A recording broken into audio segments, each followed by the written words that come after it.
Hi, everyone. Welcome, and thank you for coming this evening. Tonight, we're going to talk about what does it mean to be interfaith? So I'm Dr. Carrie Cisna. I'm on the board of directors at the Interfaith Center in Oxford, Ohio. We work with Miami University students, and we work with people from all over the world, actually. So we're excited to just kind of have a session tonight where we hear from you and we dialogue about what does it mean to be interfaith? What are some of the challenges with interfaith work? And what are some of the opportunities? So I want to start by just saying that our country here in America, where we are housed and doing this program, has been built on religious diversity. So since the beginning, that's been one of our core values and one of our strengths as a nation. And so if you believe that and you think that's true, that is one of the best places to start as we think about what does it mean to have religious diversity and religious freedom, and what do we do with it? And so I'm going to pass it on to actually, I'm going to pull up our slide deck. And we have two interns that are here that work with us. They're Miami University students, and they're going to share a little bit about who they are and what they do with the Interfaith Center. Juliana, do you want to go first? Yeah, I can go first. So hi, my name is Juliana Robinson. I am now going into my sophomore year of college for my university. I'm an art major and I'm helping with marketing at the Interfaith Center. So one of the things that also kind of really inspired me to join this program is I really like and appreciate the work that is done for social justice and change, and especially in interfaith. So this is kind of why I'm trying to be as involved as I possibly can with this program. So I'm very happy to be here. Yay. Okay, and then my name is Emma Pekar. I am the social justice intern at the Interfaith Center. My major is geography and sustainable development, and then a minor in critical race and ethnic studies. And I basically joined the team in the center because I love the message. I saw kind of something similar to the presentation we're going to do today, and it just really resonated with me, especially because like last year I was in the Global Connections dorm, and I got to meet a lot of different people with a lot of different backgrounds, which kind of inspired my just like interfaith process, I guess. I started thinking more about it and like how I connected with everything. Awesome. And we do have one intern who's not here. Emma, do you want to talk about that person? Yeah, so Owner is our business intern. He is Muslim, he is Turkish, and it's a very big part of who he is. We were all in the Global Connections dorm, all of the interns. Yeah. But yeah, I think his journey is kind of very similar to all of ours. He too saw the presentation and just kind of liked, how it was and how he fit into everything. Yeah. Thank you for doing that. All right, Juliana. Hi, so we wanted to kind of discuss what the difference was between interfaith and imperialism. One of the things that I feel like is very similar to the two, at least for me, and like when we're thinking about interfaith, is that we're kind of working as a team, we're engaging in the community and with one another, especially with various different faiths. And as well as, and there's me a video that's probably going to explain it way better than I can, but in terms of pluralism, you're also kind of coexisting with one another. So we can kind of move on and just go through that video. All right, let's do it.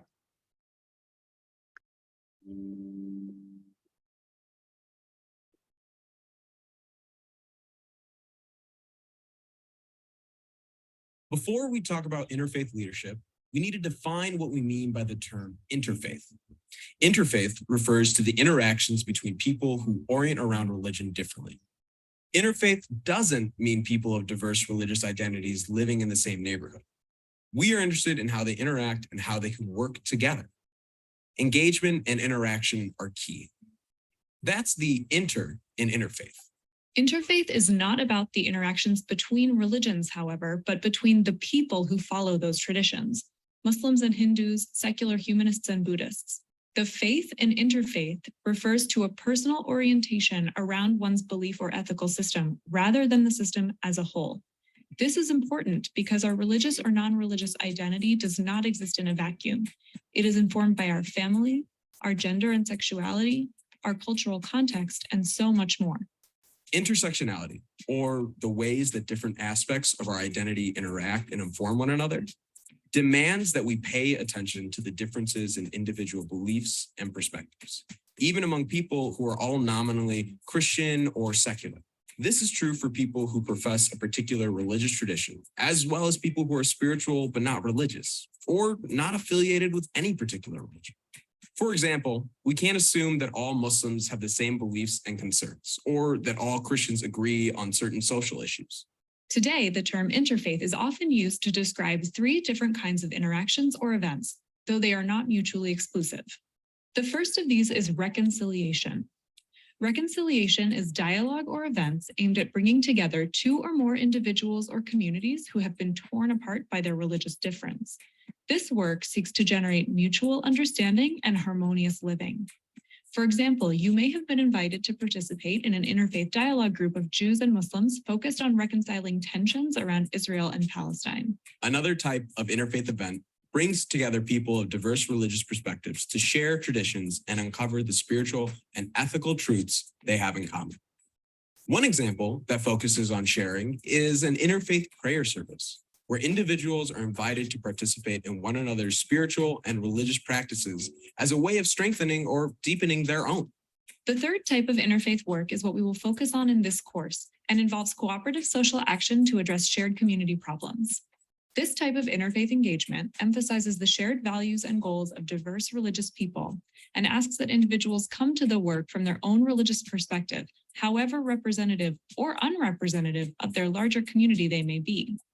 Significantly, this work does not require that individuals achieve any set level of expertise within their tradition before participating in interfaith engagement. Rather, it asks only that participants be motivated by their own religious or ethical beliefs, however they understand them. By discovering shared values and cooperating in concrete ways, we increase our knowledge of one another, build lasting relationships, and take important steps toward the common good. So what does leadership look like in this type of interfaith work? It can take many forms. Leadership comes out of the choices we make, how we model behavior, and how we create opportunities for people to come together, to build relationships, and to create change.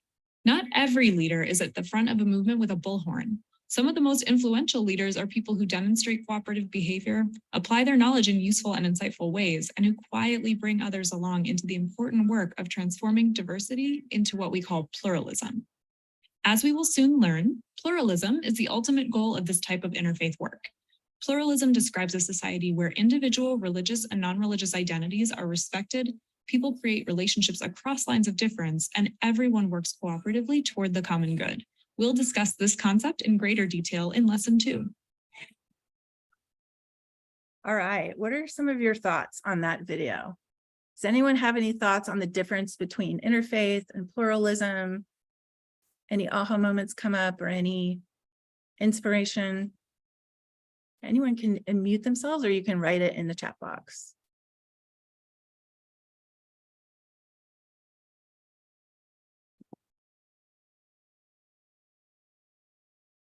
What do you guys think? Anything come up for you with that? So, yeah, does anyone have any thoughts? How does separation of church and state play into that? How does separation of church and state play into that? Yes. So, in a pluralistic society, people get along and respect each other's beliefs and don't try to convince each other of different beliefs, but they focus on shared values. So I would say not letting your personal beliefs interfere with the common good for humanity. But interfaith, so there was 3 different kinds of focuses. There's someone who wrote in the chat box, I like the idea of retaining identity while working toward a common goal for common good. Yeah, I love that. That's exactly it. Specifically with the intersectionality, understanding we can't really put anyone in a box and say every single person is like this because they identify with a certain faith tradition or humanistic tradition. Laura said, I like the emphasis on exercising leadership through cooperation, not necessarily expertise. Yeah, I love that. A leader doesn't necessarily have a title or a bullhorn. Anyone can be a leader as long as they're trying to pull people together. Interfaith Explorer says that interfaith recognizes diversity and pluralism and then adds respect to the process. Yeah, it's really about social justice and social change. It's about peace and justice. It's really not about religion at all. It's finding a way where we can focus on our shared values. Would anybody have anything to add to that? So why is interfaith work so hard? Why is it so hard to bring people together and focus on peace and justice? I don't appear. What? Because why? Oh, I'm sorry. I'm not appearing on the screen. My name is Steve Vance. Hi, Steve. I just want, well, you know, I'm involved in the Cincinnati equation effort that produces the Festival of Faith every year. And at our meetings, we'll have people from all different faiths, including Zoroastrian, Jewish, Muslim, Sikh, so different groups of Christians, and I'm a Baha'i. And what we find in that group is probably no two people in that room agree with each other about everything, intellectually at least, but everybody agrees about higher moral and ethical standards, divine virtues. Everybody really gets along well. We all really admire each other because everybody in that room is a dedicated follower of their faith. And then we have meetings every year. We go to each other's places of worship, and that's really been exciting. Well, I'm over 75 years old, and this is one of the most exciting things that I've experienced in my life. Yeah, it is. It's really exciting time. Interfaith is really needed right now. And I'm so glad that you're getting to experience the excitement. I think that's what Emma and Juliana are sharing too. Like, we're seeing the possibilities with interfaith work as well. So what makes it so hard? Does anyone have any thoughts on that? I think what Steve just mentioned too is you can't put people in a box. They don't, even though two people are Muslim or Hindu, doesn't mean that they believe everything the same. But there's a lot of differences amongst religion. What are some of the, does anyone have an example of some differences that make it difficult to do interfaith work? Everybody is right. Yeah, everyone feels like they have the truth. So there's some theological differences that might create disagreements. So if we focus on the disagreements, it becomes a challenge. But when you really think about how do we grow through challenge and obstacles. We can't grow unless we have challenges. So that's kind of the beauty of interfaith work is thinking through how do we overcome some of these. So the difficulty is that we are all members of the choir. How do we reach out to all and get each heart to start to be curious about diversity? Thank you for sharing that, Interfaith Explorers. I love that. So what really helps with interfaith work is when we do focus on shared values. So even though we have many differences and disagreements, we all have a shared commitment to the common good of humanity. And there's a vision to treat others with dignity and respect. Every single religion, major religion and humanistic traditions, atheist, agnostic, they all have this kind of shared value for the common good, like you'd mentioned earlier. So if we can know how to speak to those shared values, we can actually, those are the tools we can use when you meet someone who's different than you. You know, you have some of those shared values, and we can start to build relationships and focus on this peace and justice, and actually start to counteract some of those negative stereotypes. Once you have friends with people who are different than you, but you know you share, you're both empathetic, you know, you both have been taught resilience, and you both have been taught hope. So what are some of those shared values that you think we have across religions? So think about all these different symbols you see. What are some of the shared virtues or shared values? So think about what you're taught in your religion or your religious text. Does anyone have an example of like a shared value? That we're all human beings. Right, yeah. There's human dignity, right? That everyone deserves human respect because we all have like certain things that make us human. Stewardship of the earth is beautiful, yeah. And then the other, okay, Interfaith Explorer says the other part is really important in this time is to work with the many attacks on diversity. In our area, an attack on one faith tradition is an attack on all faith traditions. I love that. That solidarity is really important. Sometimes when we talk about diversity, we forget about religious diversity, but 80% of humans relate to some sort of religious tradition. So it's important for us to know this is a huge part of people's identity. And so we really need to think about that. And even in the workplace, we need to think about what is religious diversity and how can that improve the human experience and bring us together as a bridge for peace. Can you think of other shared values? Can anyone think of any? You can put it in the chat box or share. Yeah, Steve, you could. I was just going to mention again that I found that everyone believes in higher moral and ethical values, certainly integrity. And I think that to a really religious people, experienced religious people, we all know about the Holy Spirit as a reality, not just as an intellectual or mythical kind of thing. The Jewish word for Holy Spirit, for instance, is Shekinah, and every religion has a different, word for it. Baha'is still call it Holy Spirit, at least in the West. Mm-hmm. But that would be my suggestion. Yeah, some sort of inspiration. Every religious tradition has like a Holy Spirit, inspiration, breath. It's really interesting to think about the commonalities, and when we focus on our shared values, it really helps us to come together. So Emma's going to walk us through a little exercise so we can see how much we have in common. Emma, do you want to go ahead and take it away? Yeah, so we're just gonna go ahead and play some interfaith trivia. Like Laura said, almost all religions have the golden rule, which is kind of what these kind of hone into a little bit more. So if you want to go. So the first quote is, "I am a stranger to no one, and no one is a stranger to me. Indeed, I am a friend to all." So does anybody have any guesses of which faith that might be? Hinduism. Any other thoughts? You can put it in the chat box. Anyone else want to guess? We have a guess. Sikhism. How did you know, Amber?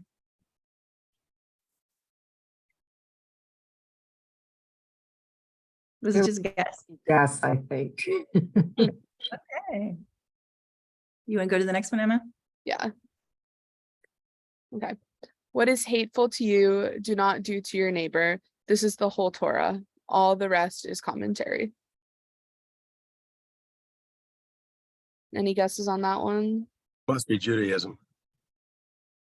Laura and Amber say Judaism too. Mhm. How did you know? Torah. Torah. So what is the Torah, just for people that might not know?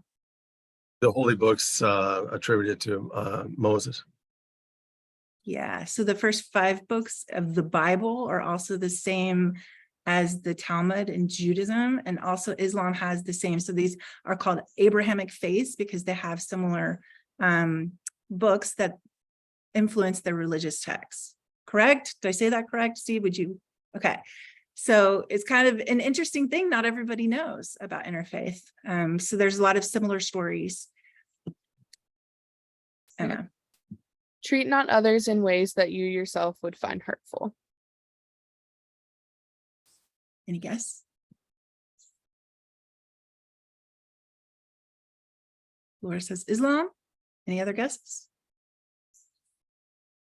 Well, it feels like it's the wording isn't exactly the same, but it's sort of the golden rule. So I think that essence comes from a lot of different faiths, but I don't know where that specific wording comes from.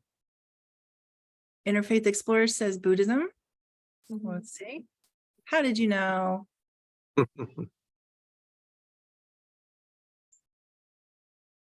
Oh, you're on mute. What did you say? Yes, I said, well, I've experienced a lot of the different faiths, but I guessed on that one. Okay, good. Well, good guess. And do you know what the symbol means? Let's see, I don't. Now, that particular one I'm not familiar with. Does anyone know what it is? The other one, this one here?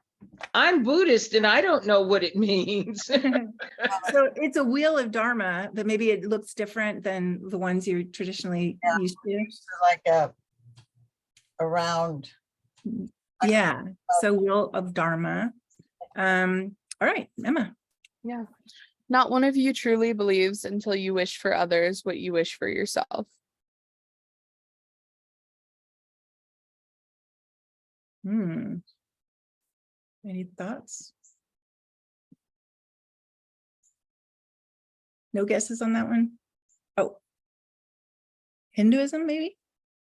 We have a guess for Hinduism. Anyone else? Islam. A saying of the Prophet Muhammad. And you guys recognize this symbol? Yeah, Islam. So we had Laura guessed Islam. All right. So in everything, do to others what you would have them do to you. For this sums up the law and the prophets. Christianity. Several people said Christianity. Let's see. How did you know? Admission to prophets and the law. Okay. All right. This is the sum of duty. Do not do unto others what would cause pain to you.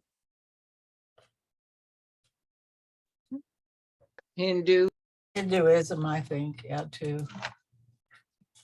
Yeah. And you recognize the Om symbol.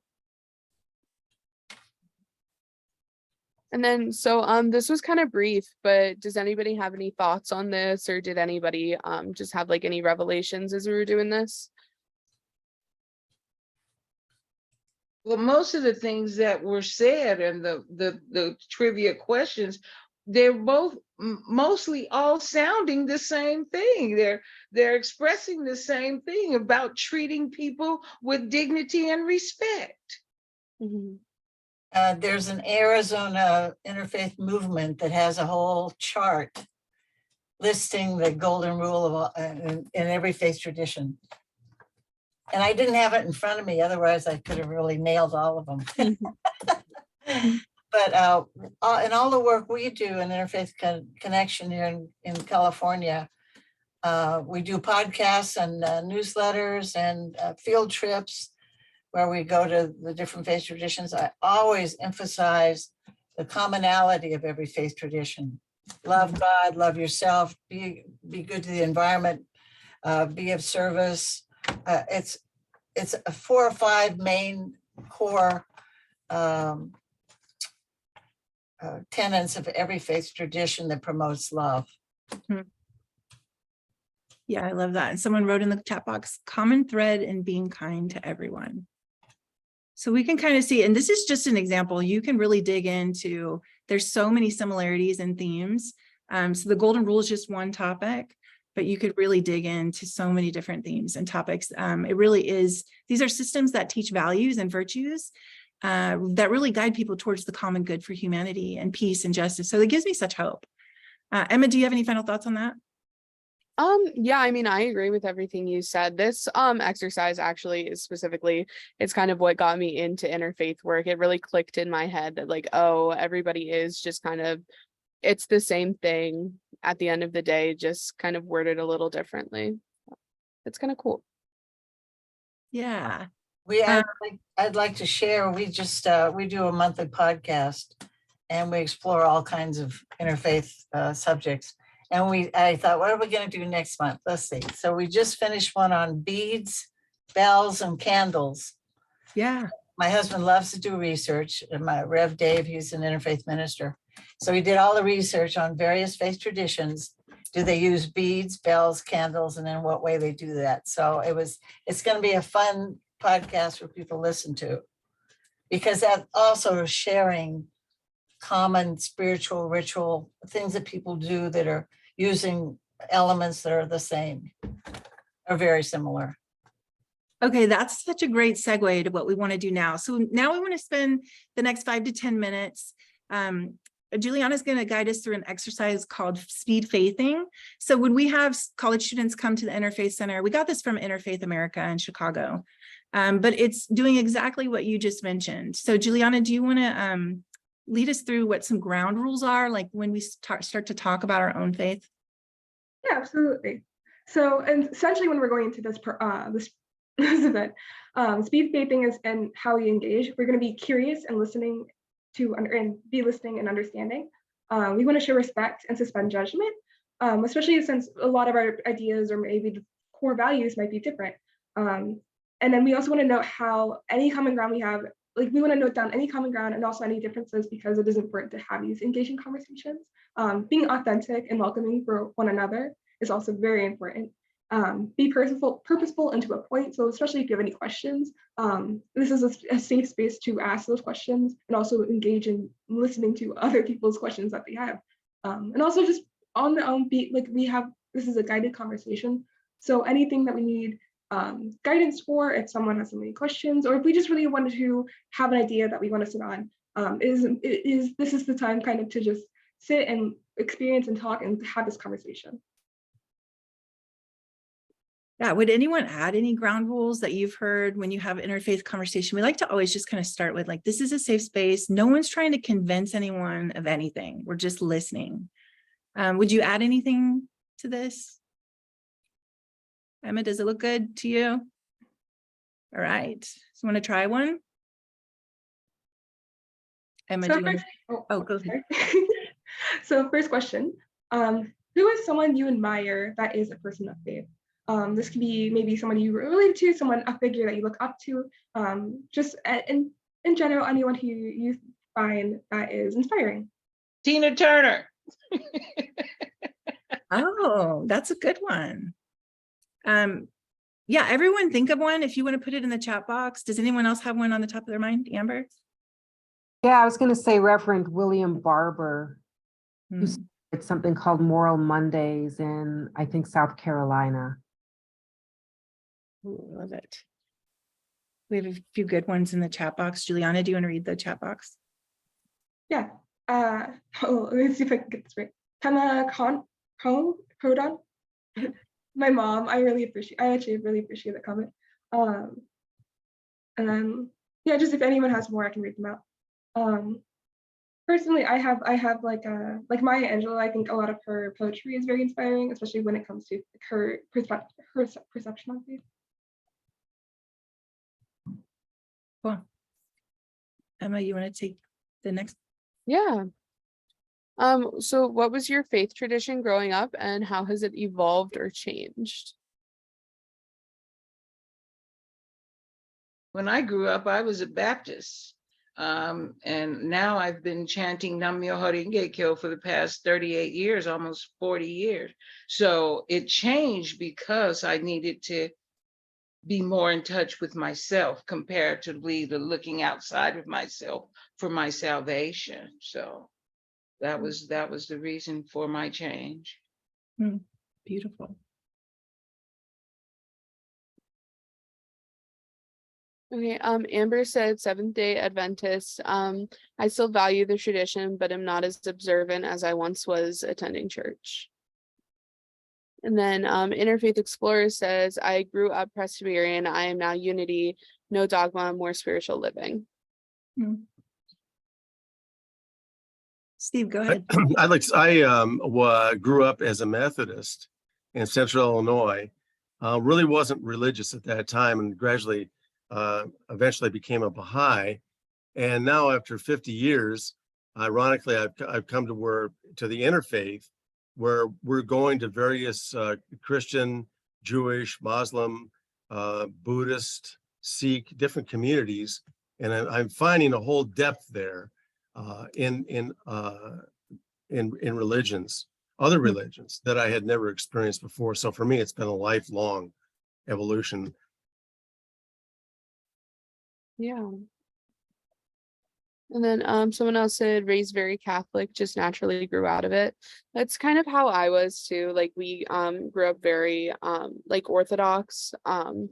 We're like Eastern Orthodox, and I just kind of fell out of it, I guess, as like my parents stopped going to church. And then Laura said Roman Catholic and continue.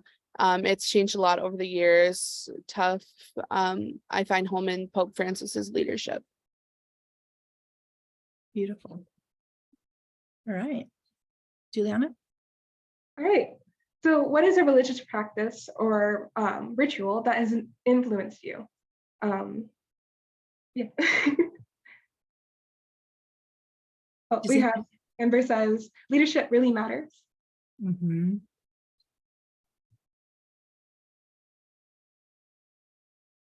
Personally, I've grown in many different areas of religion, from Baptist to Presbyterian to Protestant to Catholic. And one of the things I kind of have seen throughout each of them is just how much I love worship. And so that kind of has inspired me to think about my relationship with faith a lot more, especially with how you just practice singing or practice with just praising. Sitting in a Quaker silence, going to meditation retreat, journaling my prayers, learning to meditate. Oh, very nice. I think that prayer and meditation is something that requires sincerity. I think we've all heard people read prayers as if it was a grocery list. And so you find that the more sincere you are, the more that anyone is sincere, the more you feel that there's really some kind of, is there something profound being said? Absolutely. Laura said, I have a practice of visiting other faith traditions that helps me understand the commonalities. Melissa says, being quiet and enjoying solitude. Carrie says, light a candle. All very great. Awesome. Emma? Oh, Okay, and then we're gonna move on a little bit to sharing our knowledge. So if anybody has any experience or just knows anything about head coverings through different faiths, we would love to hear it.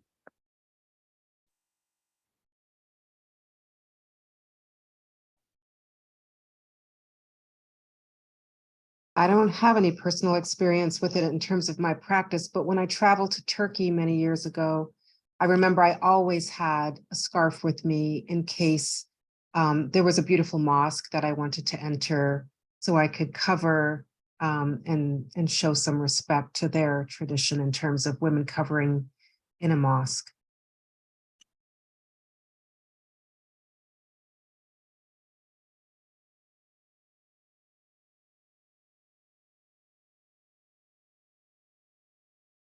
Anyone else, from the Jewish tradition or Catholicism?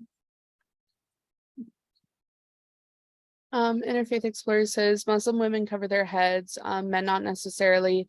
For Jewish, men cover their heads, women don't have to.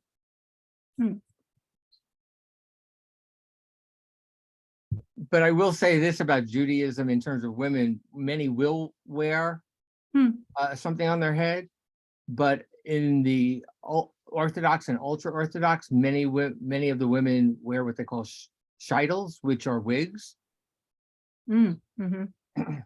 Yeah, great point. And then Laura said, hijab has different meanings to different Muslim women.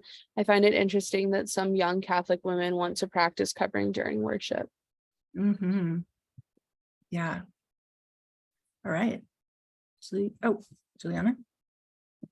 so sharing your knowledge with prayer beads. And then if anyone has any insights that they would like to share. In Nichiren Buddhism, we use prayer beads, and they represent the body, the head, the two arms, the legs, and the body. And in the beads, they're called juzu beads. And there's 108 of those juzu beads. And there's 4 that are smaller than the others. But as you make the infinity sign with the juzu beads, it's like you're saying that your life is eternal. And so those 108 earthly desires can be from moment to moment. It could be whatever your mind is thinking that you may desire, but is it necessarily what you need at this time in your life? So you have to do some real heavy thinking about what it is that you desire for your life. So you're able to concentrate on what it is with the juzu beads. Yeah. Laura says, love that this connects Islam, Hinduism, and Catholicism. Catholics, Muslims, Sikhs, and other faiths use beads during service. Yeah, I love that too. And it's grown popularity with like, I would say more modern, like yoga movements. So like even going into a yoga studio, you can pick up these prayer beads and start to learn more about what that is. So it's kind of introducing people who are even atheist or agnostic or humanistic. And then Hawaiians have sacred beads as well. That's nice. Awesome. What food has been associated with religious traditions? Matzah. Yeah. Bread. Yeah. Kosher foods for Jewish tradition. Yeah, and Adventism, our food practices are a little bit like Judaism or Islam, like not eating pork or shelled fish, not drinking alcohol.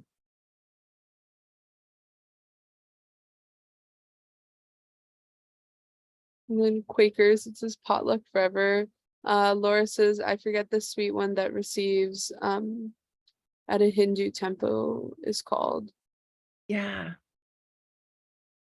Yeah. No liquor, no alcohol for Muslims, Sikhs, or Buddhists. Yeah, that's important to know. It may depend on the Buddhists because it's about cause and effect for Nietzsche Buddhism. Yeah. Jainism, similar, vegetarianism. Not for, right, you can't say all Hindus are vegetarian, but it's good to be aware, like if you're having a dinner with people from work and you have someone who's Muslim, it may be good to be sensitive to not just having only pork available, right? Because they can't eat pork. So not that every Muslim adheres to that, but it's important for us to just, that's what comes out of these conversations. You're like, oh, I didn't even know that. And would you say, Emma, would you agree with that? We've had conversations about this. And we learn a lot of like, oh, I should be sensitive about that.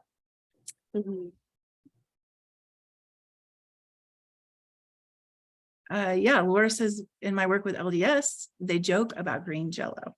I don't know what the joke is though. Do you guys know what it is?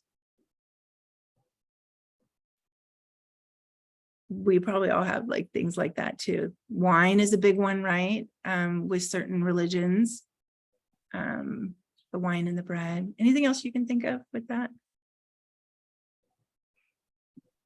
Well, I know the Latter-day Saints also stay away from caffeine drinks.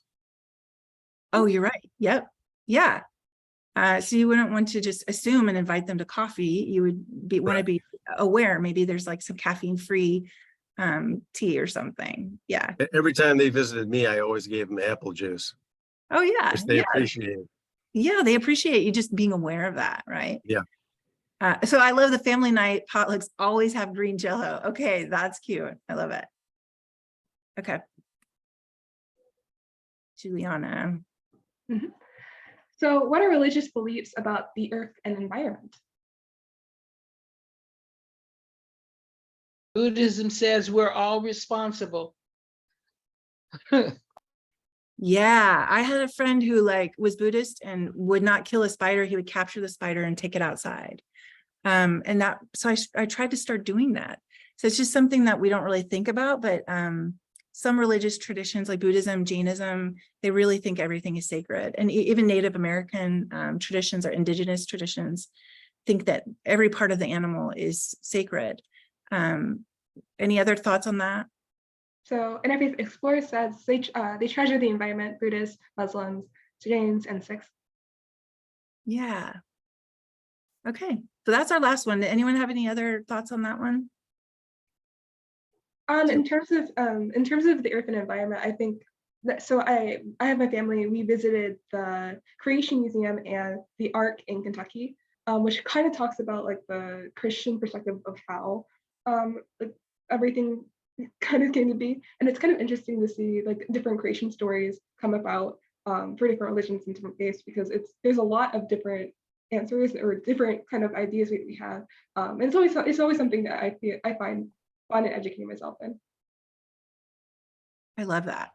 I think it's also interesting that like in the Bible, there's a verse about, God telling Adam to subdue the earth, and how some people might say that that means that it's just ours to do with what we want.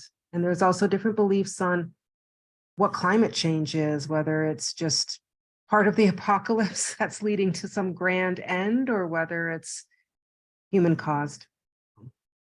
And then we have a chat. Some may feel that the earth is for them, or that people are dominant over the earth. So that was kind of what you were saying, Amber.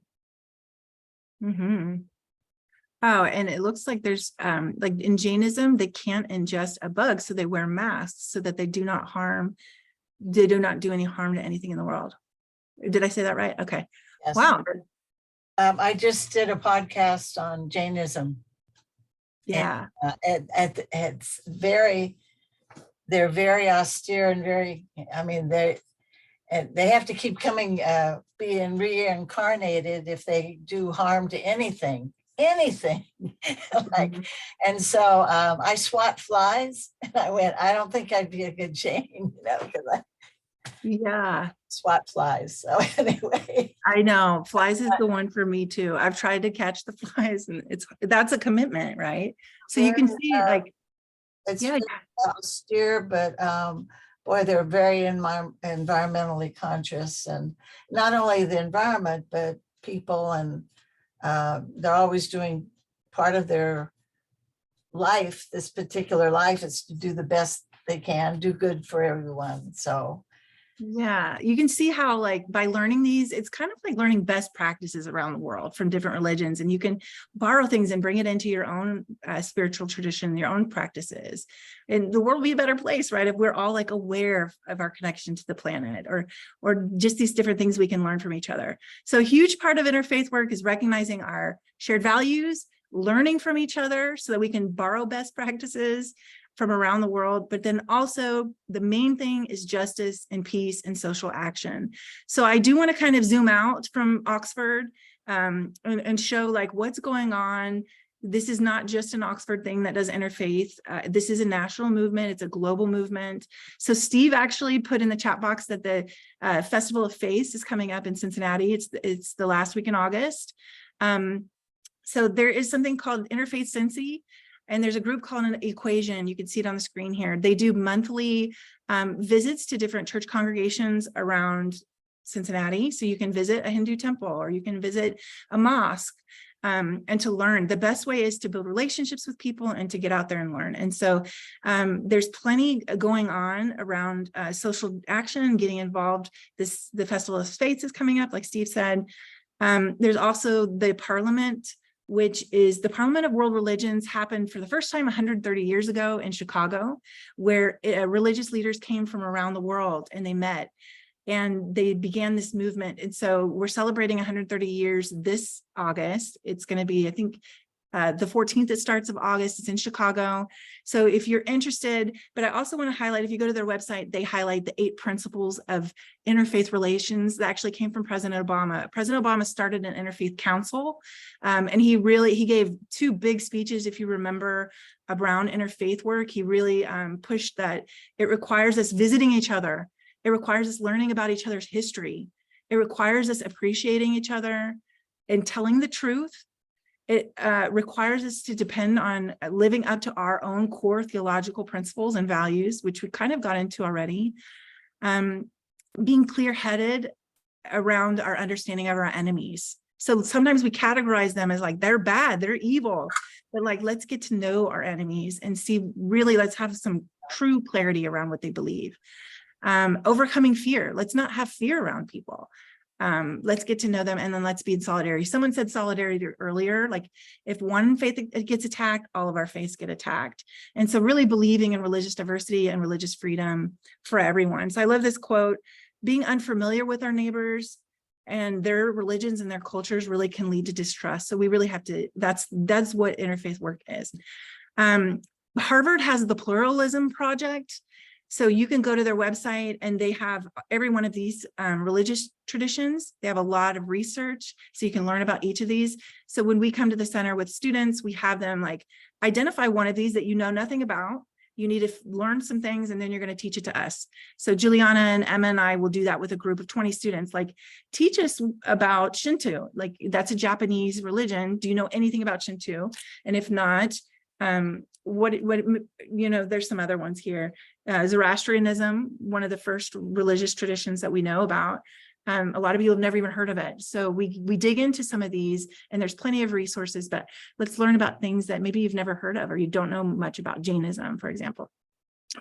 And then last, we're really connected with Interfaith America. They have like 60 staff. So we have a small shop in Oxford.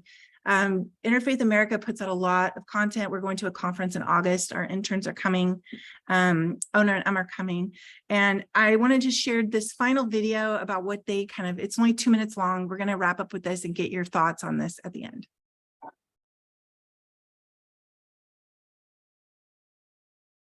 We have before us a momentous opportunity to create the world's first truly interfaith nation.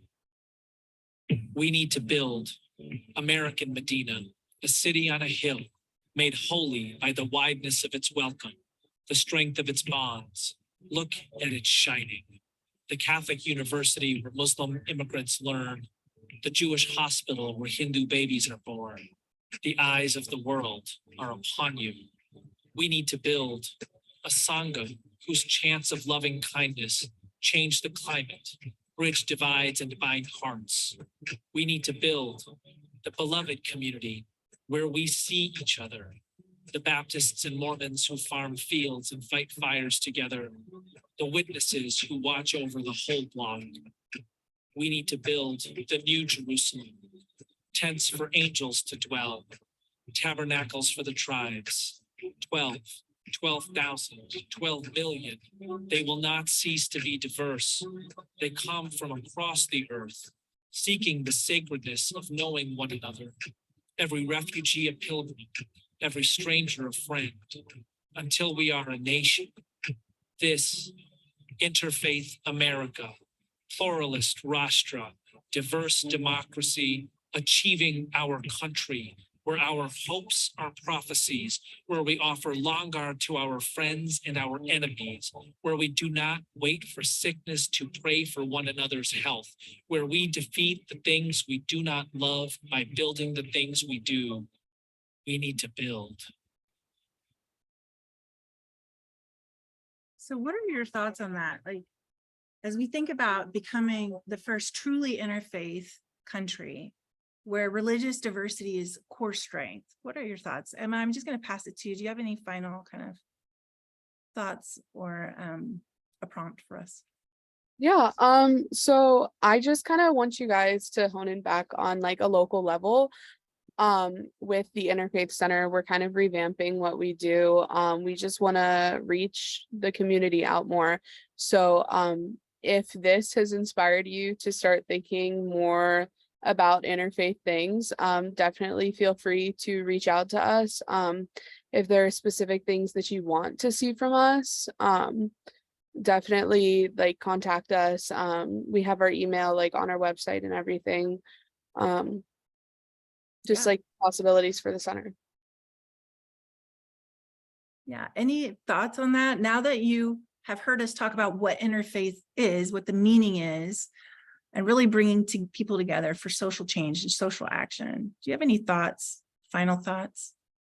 I'd like to share that I've been doing this work since 2010, and we've done a lot. We have a lot of experience, and we're still doing.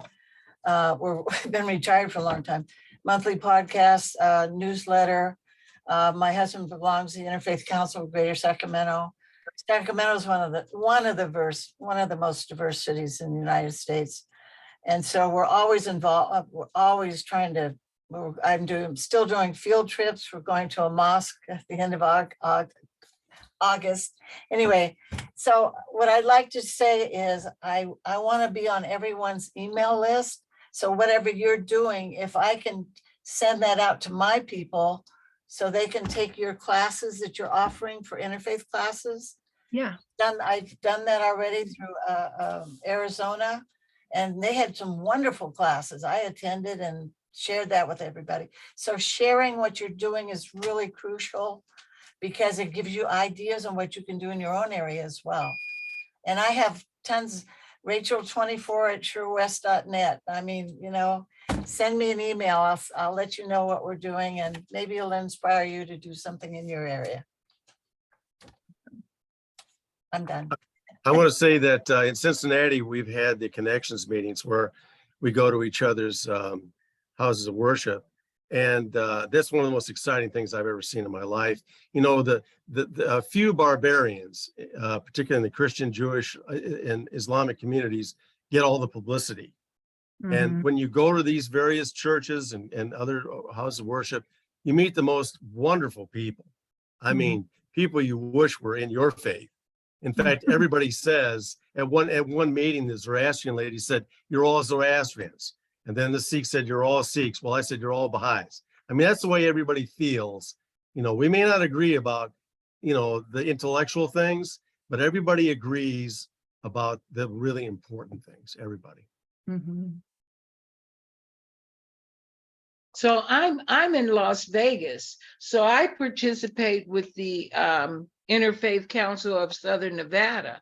And so when I saw that you guys were on here too, I says, well, well, when Geneva was hosting, I would go on with her quite a bit. And so I says, well, let me get back in to see what's going on now. I just want to know what everybody's doing. So it gives me a better opportunity to dialogue from the perspective that they understand. You know, so we can have that harmony, so we can work towards peace. We call it Kosen Rufu, you know, in the Buddhist tradition, we call it Kosen Rufu. So if we're all working for the same goal and we're all using the same language to lead people in a way of justice and non-discrimination. I chant every week with the United Kingdom to get rid of discrimination and injustice. So if we're doing it, you know, all over the world, how could it not happen? You know, and that's the goal, to see it manifest, to be a reality instead of us just talking. Well said. Also, if you get a chance to go to or participate in the Parliament of World Religions in any way, it's well worth it.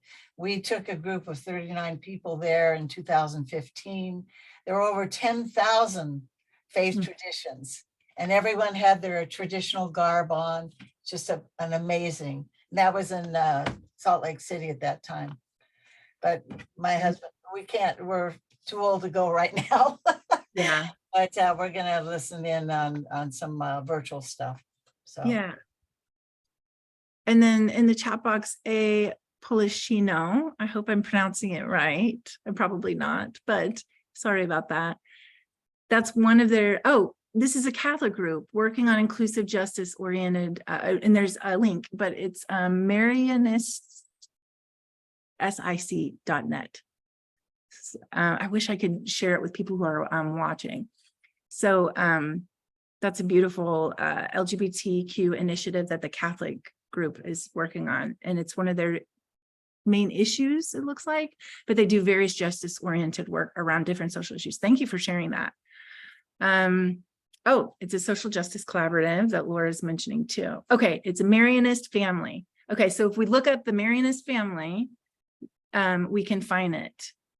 Yeah, sorry, that was a little confusing. So not all Marianists are LGBT inclusive or working on justice issues like immigration and other issues, but there is a small group of Marianists that are working on various social issues. So that just happens to be the LGBT one. There's one doing work against abolishing the death penalty, various issues.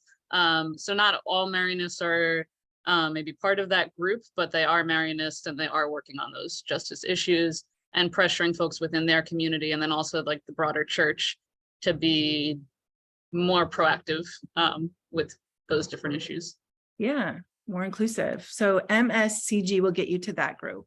Thank you for sharing that. And that's such a perfect example of there's so much diversity even within groups.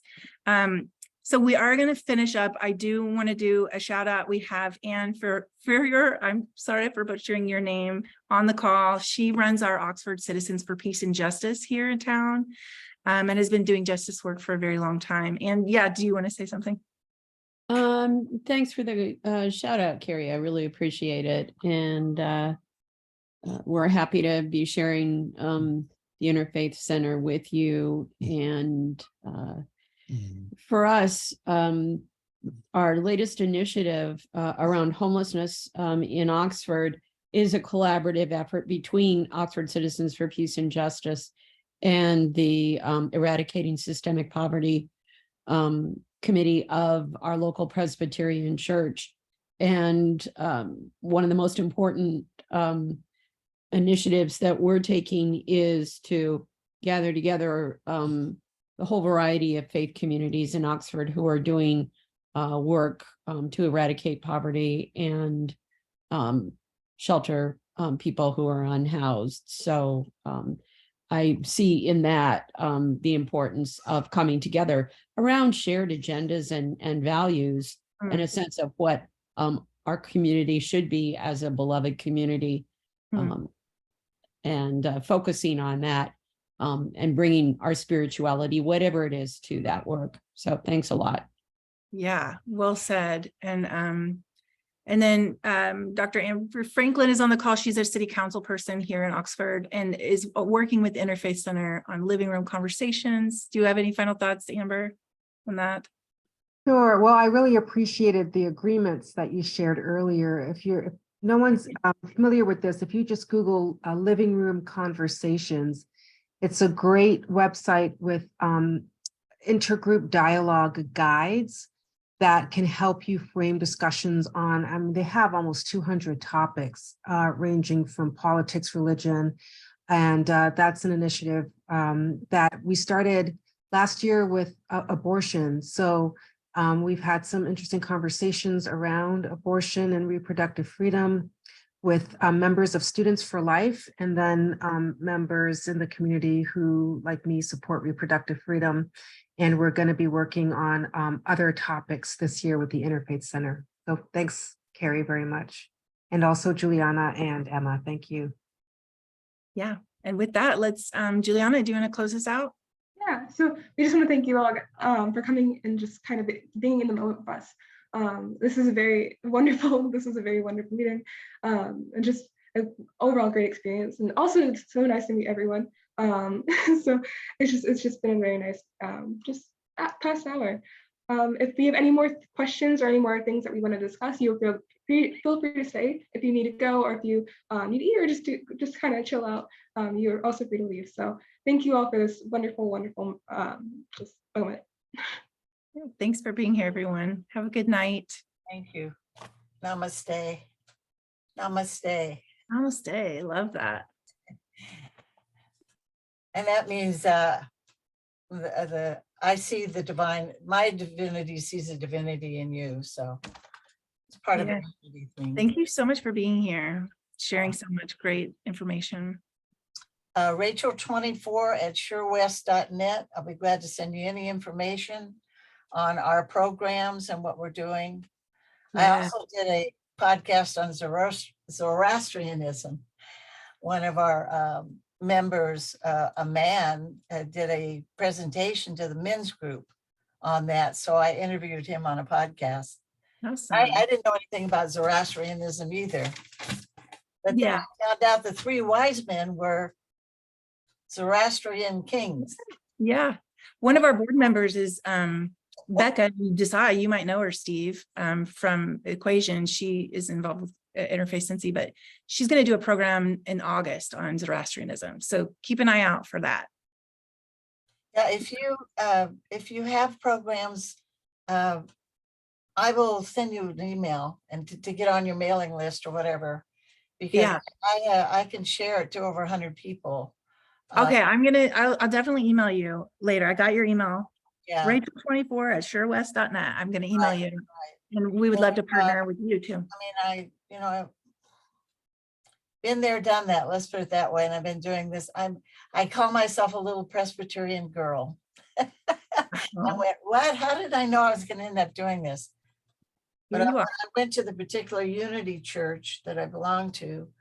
The husband and wife ministers wanted to have a very interfaith focus. And that's how I got involved. I started a ministry and didn't know what I was doing, but boy, I've learned a lot.